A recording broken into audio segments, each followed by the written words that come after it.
Hi, my name is Autumn Campbell, and I'm going to be talking about this scenario and the different types of grouping from the discussion in week 2.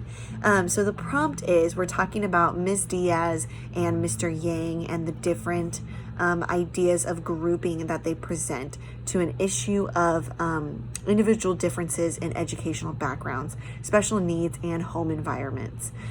Ms. Patel comes to them and asks them for help and says, what is the best way to address our problem of such diverse learners?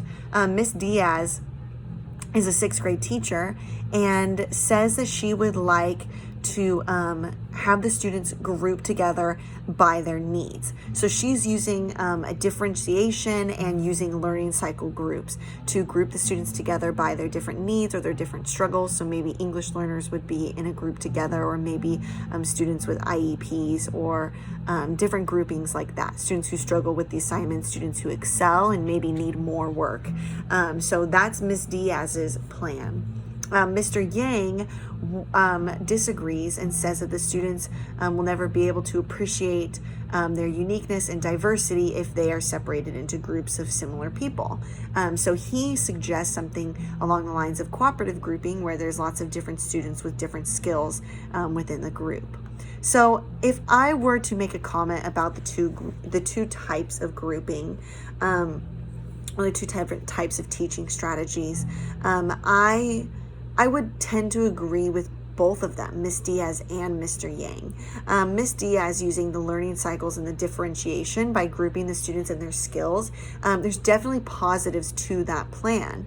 You're able to focus on those students specifically and those needs, so the teacher can prepare, can really create a plan or a strategy to get those students to complete the work or to really understand the concept. And with students who are excelling and maybe finishing or understanding the concepts quickly, you're able to give them work to really challenge them and to push them farther in their education. I also see the positives in Mr. Yang's plan about using cooperative groups where there's different skills in there. It would really encourage the students to interact with one another and to practice SEL skills, or to just practice peer tutoring, or to learn from their peers, maybe something that they wouldn't learn from the teacher. So I really see the positives in both. Now the negatives, there are negatives that come with everything, and for Miss Diaz's plan and the learning cycles, I do see that it would not challenge the students to rise to the level of their peers. A lot of times students will see, oh, well, those students get it and I want to be like them, so I'm going to push myself.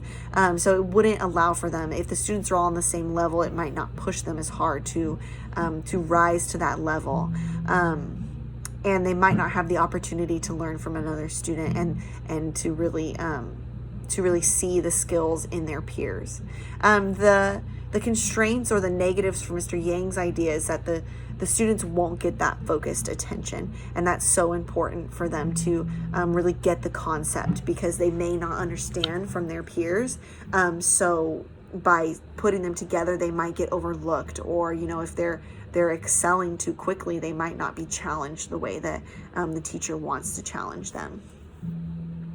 Also, in groups where people don't have the same skills, they might be insecure to share their struggles because they don't want to seem like they aren't doing as well as others. So there can be some social issues in that grouping.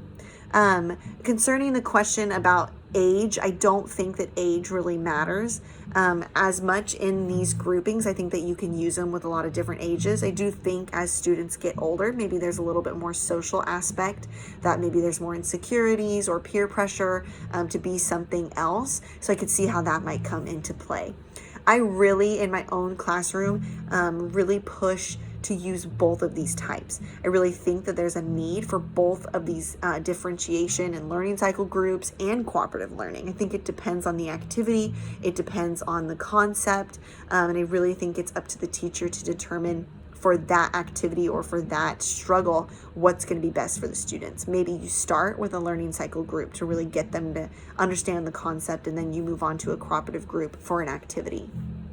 I was looking at some scholarly articles, and one on differentiation and learning cycle groups. The studies showed that the students were more motivated to do their work and to accomplish the tasks given to them when they had one-on-one instruction from their teacher, and it showed direct benefit for their education. On the other side, for the cooperative learning, there was a study that showed that the students who participated in cooperative learning decreased bullying and isolation, feelings of being alone, along with improving their understanding of the concepts. So at the end, my last comment would be that I really think both types, I think Ms. Diaz and Mr. Yang are both right. And in my own classroom, I hope and plan on using both those ideas to help my students grow. The citations for those scholarly articles are in the post, and thank you guys. I look forward to hearing your responses as well.